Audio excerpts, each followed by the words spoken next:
大家好，我是丽姐，欢迎大家来听相亲故事，感谢大家的订阅。今天要给大家讲的故事有点特别，是关于一个从豪门跌落的大陆姑娘和一位朴实无华的台湾男生的故事。这个故事告诉我们，有时候我们眼中的门当户对可能只是表面功夫，真正的幸福需要看清对方的本质和价值观。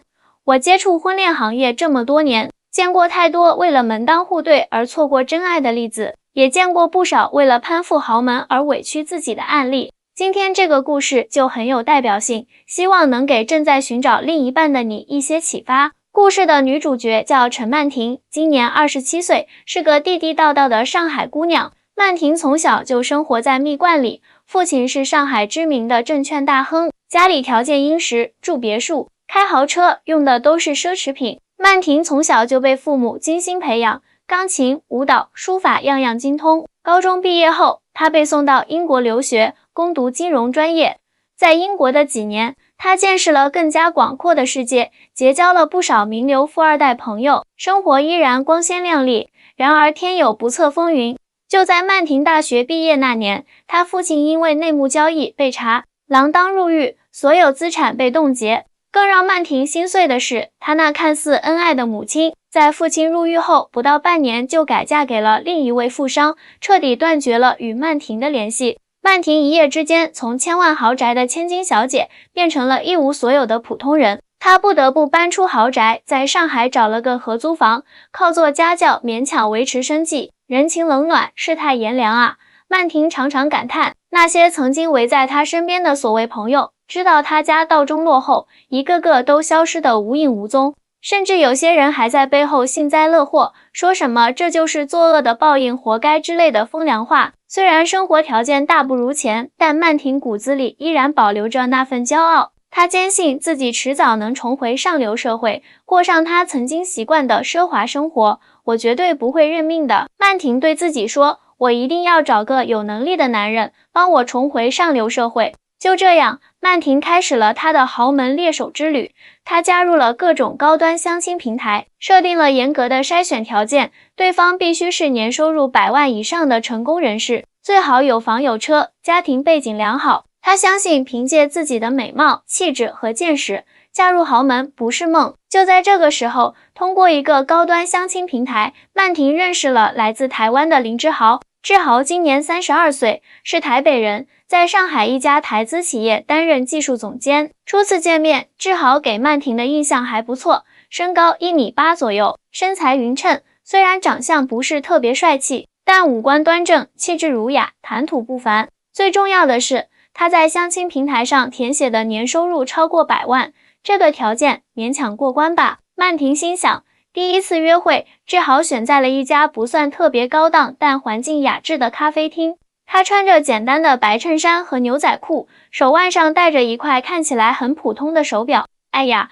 这也太朴素了吧，一点都不像是年入100万的样子啊。曼婷心里有些失望，但转念一想，可能是台湾人比较低调朴素吧，先了解一下再说。交谈中，曼婷得知志豪确实是台北科技大学毕业的高材生，在上海工作已有5年，事业有成。他谈起工作时，眼中闪烁着热情的光芒，专业知识丰富，思维敏捷，这让曼婷稍稍提起了兴趣。你平时都住在哪里啊？曼婷试探性地问道。我在徐汇区租了套2居室。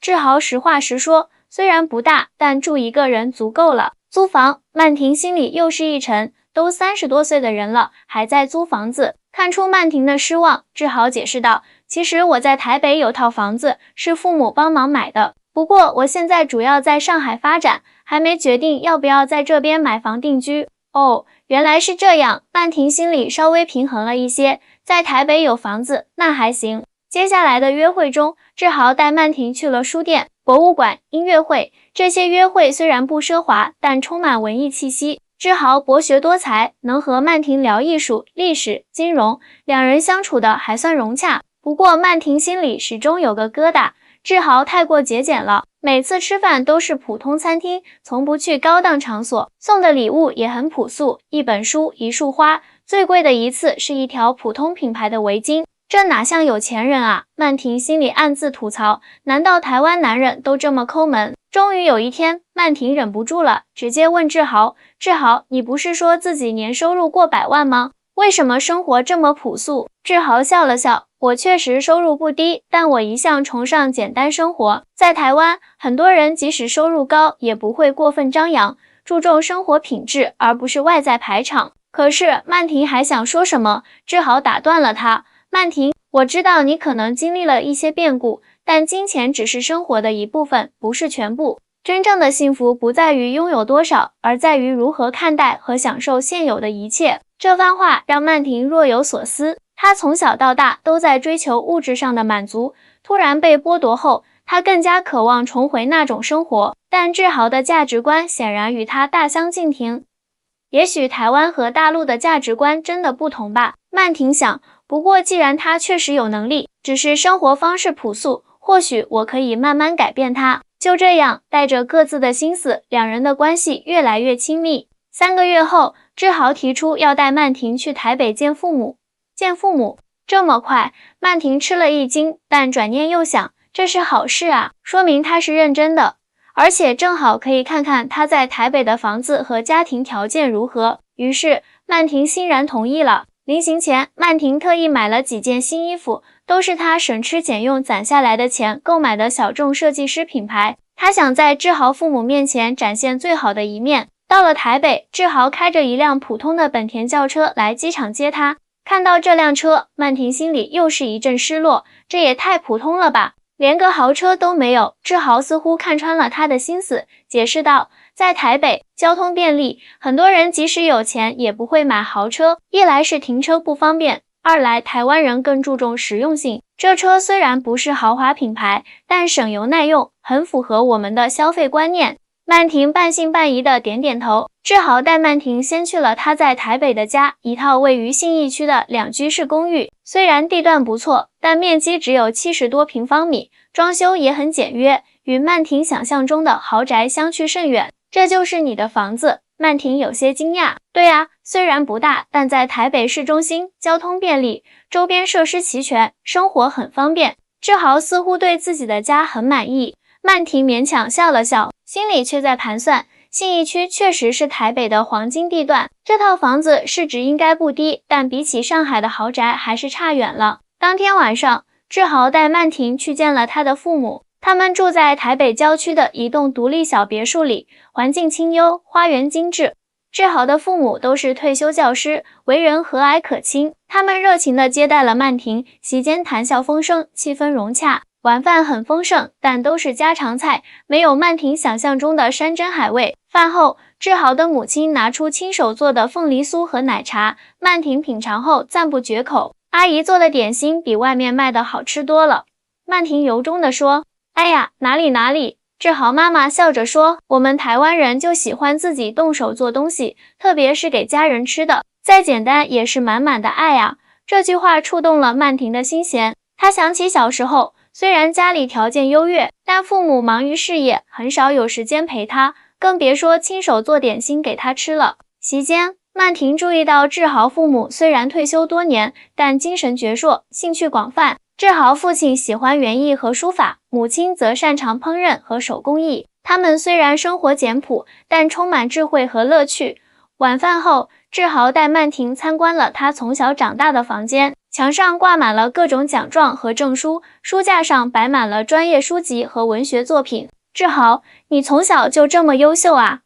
曼婷由衷赞叹道。还好啦，志豪谦虚地说，在台湾，父母都很重视孩子的教育，不管家庭条件如何，都会尽力培养孩子的各种兴趣和能力。我父母虽然只是普通教师，但他们倾其所有，让我接受最好的教育。这番话又一次触动了曼婷，她突然意识到，志豪的优秀不是靠家族财富堆砌出来的，而是靠自己的努力和父母的培养。这种内在的气质和涵养是金钱买不来的。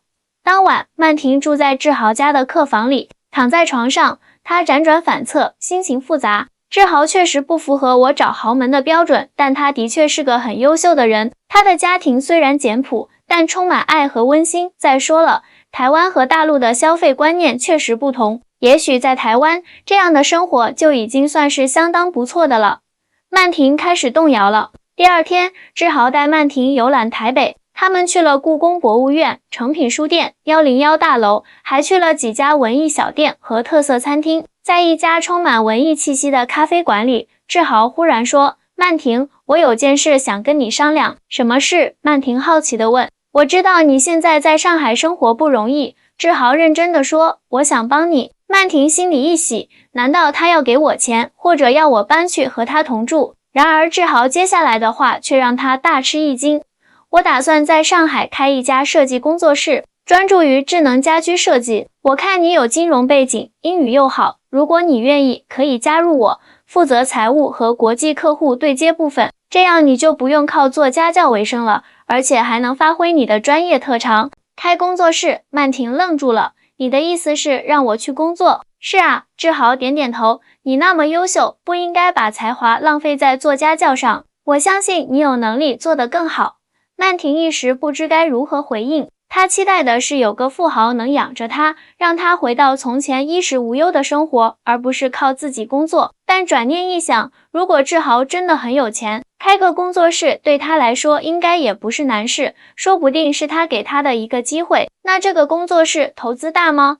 你有资金吗？曼婷小心翼翼地问。志豪笑了笑，从口袋里掏出一个存折，递给了曼婷。“看看吧，这是我这几年的积蓄。”曼婷接过存折，打开一看，差点惊掉下巴。存折上的余额是新台币3000多万元，折合人民币也有700多万。这都是你的钱？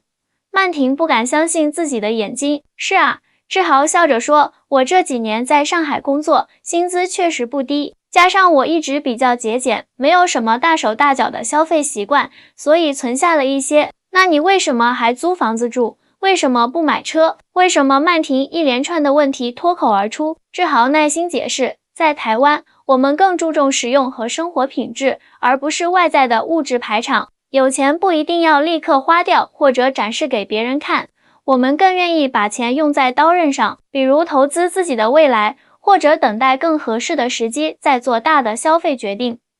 曼婷恍然大悟，原来志豪不是没钱，而是有着与他完全不同的消费观念和价值观。在台湾社会，人们并不以拥有豪车、名表为荣，而是更注重生活的实际品质和长远规划。志豪继续说道，“我一直想创业，但缺乏一个合适的伙伴。认识你后，我发现你不仅漂亮、聪明，还有国际视野和金融背景，正是我需要的人才。如果你愿意加入我，我们可以一起打造一番事业。”面对志豪的诚意，曼婷心中的天平开始倾斜。也许重回上流社会的路不一定是嫁入豪门，而是依靠自己的能力和一个真心爱他的人一起打拼。我需要考虑一下，曼婷最终说道。“没问题，不急。”志豪体贴地说，“无论你做什么决定，我都会尊重。”接下来的几天，曼婷继续跟着志豪在台北游玩。她逐渐发现，台湾社会与大陆有很多不同，这里的人们生活节奏更慢，更重视生活品质，消费观念更理性，不盲目追求名牌，人与人之间的关系更真诚，鲜少有攀比之风。在夜市，曼婷看到许多衣着朴素的年轻人，却发现他们中有不少是知名企业高管或创业者。在咖啡馆，她遇到几位看似普通的老人，聊天中得知他们竟是身家上亿的企业家。在书店，她偶遇一位穿着休闲的中年男子，志豪悄悄告诉他，那是台湾知名的科技公司创始人。在台湾，真正有实力的人往往不会刻意炫耀财富，而是更注重内在修养和生活品质。志豪解释道，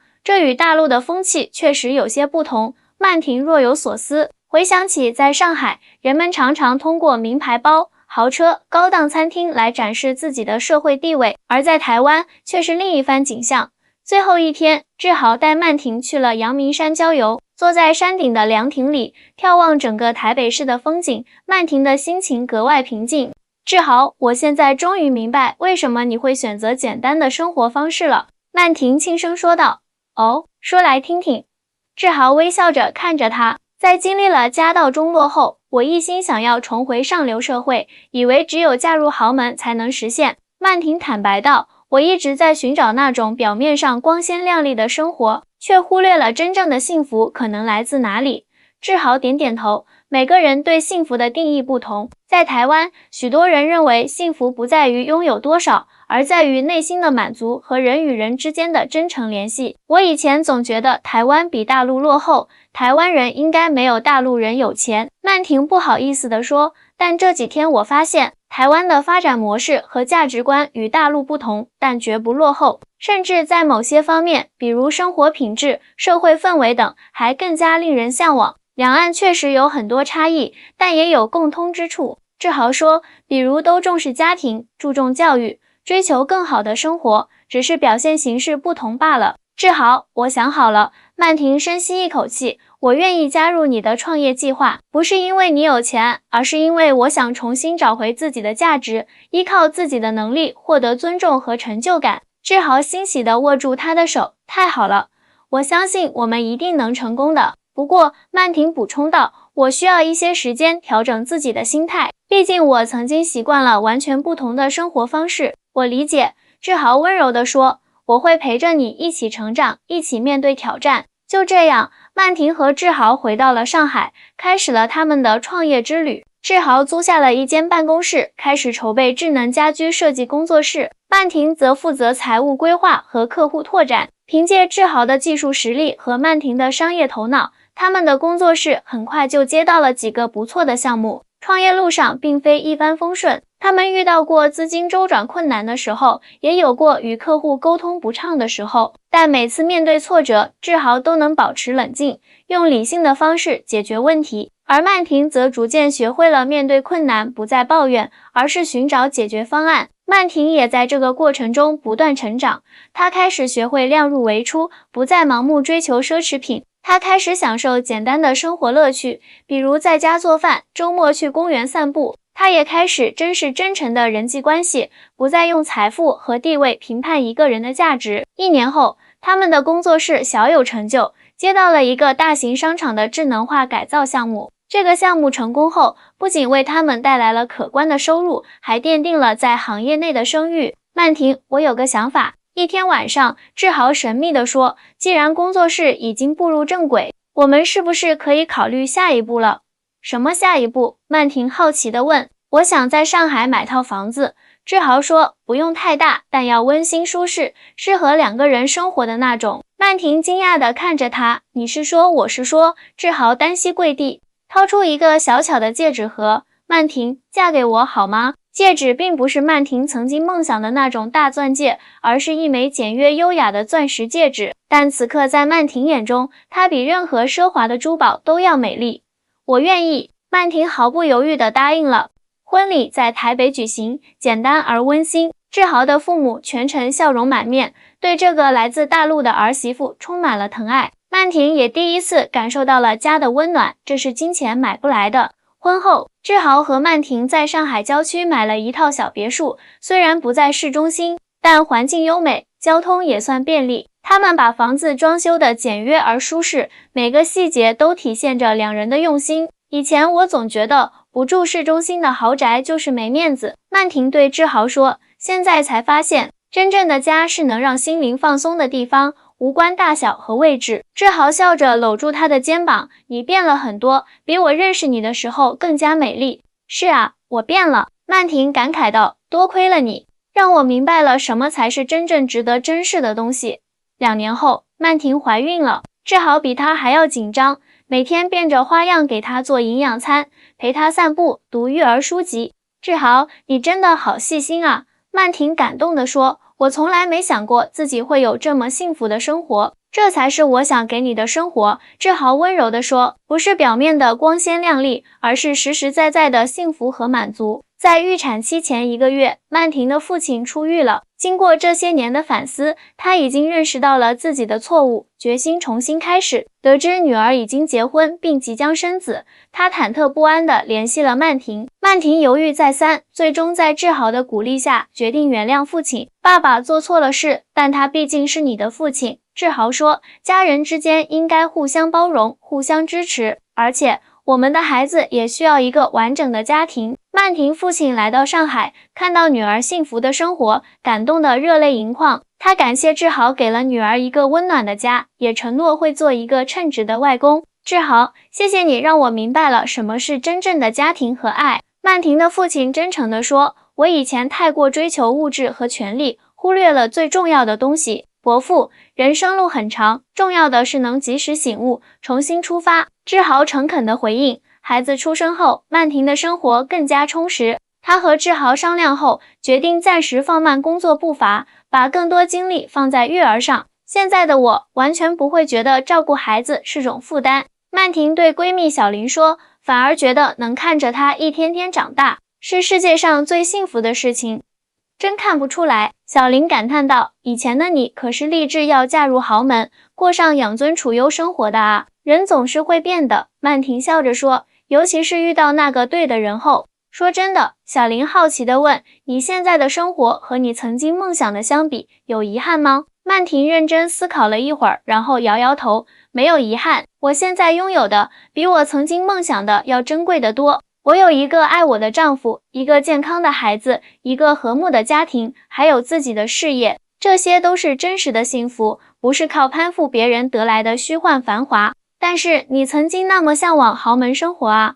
小林还是有些不解。曼婷笑了笑，那时候的我把财富和幸福画上了等号，现在我明白了，真正的幸福来自于内心的满足和与所爱之人共度的时光。志豪教会了我如何用心去生活，如何欣赏生活中的点滴美好，这比任何物质享受都要珍贵。小林若有所思，也许我也该调整一下自己的择偶标准了，找个真心爱你、尊重你的人，比找个有钱人重要得多。曼婷真诚的建议，当然，如果能两者兼具，那最好不过。但如果只能选一个，我现在会毫不犹豫选择前者。看来台湾女婿给你上了一课啊，小林打趣道。不只是一课，曼婷笑着说，是彻底改变了我的人生观和价值观。就在曼婷和小林聊天的时候，志豪抱着孩子走了进来，脸上挂着幸福的笑容。老婆，儿子要找妈妈了，志豪温柔地说。曼婷接过孩子，在他额头上轻轻一吻，这一刻，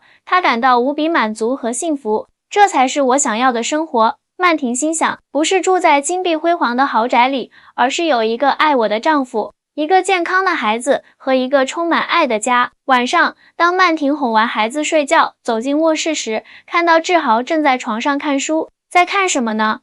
这么专注，曼婷好奇地问。我在研究一些新的智能家居技术。志豪抬起头。对了，我打算把我们的工作室扩大规模，你觉得怎么样？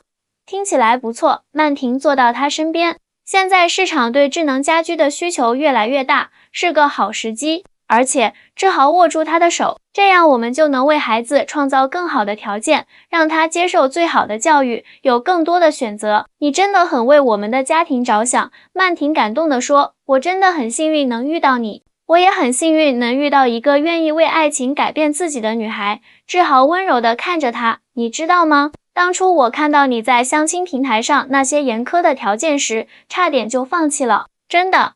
那你为什么还要约我出来？曼婷惊讶地问。因为我看到了你简介里写的那句话，39，希望能遇到愿意扶持我的成功人士。39，志豪解释道。我想，一个内心渴望被扶持、愿意承认需要帮助的人，一定还保留着真诚和谦卑。所以我决定试一试，看看能不能帮你摆脱物质主义的束缚。原来你从一开始就在39，教育井号39。我啊。曼婷佯装生气地捶了他一下，不是教育，是互相成长。志豪笑着纠正，你也教会了我很多，比如如何更加开放地表达情感，如何更好地与人沟通。好吧，曼婷依偎在他肩头，无论如何，我很庆幸当初没有因为你的39，朴素39而错过你。我也庆幸。志豪吻了吻他的额头，庆幸你能看到表面之下的东西。窗外星光点点，一轮明月高悬。在这静谧的夜晚，曼婷和志豪相拥而眠，心中充满了对未来的期待。我要嫁豪门，这个曾经支配曼婷生活的念头，早已被真挚的爱情和踏实的幸福所取代。她明白了，真正的豪门不是外在的富贵荣华，而是内心的富足和满足。而志豪这个来自台湾的朴实男人，用他的真诚和智慧，为曼婷打开了通往真正幸福的大门。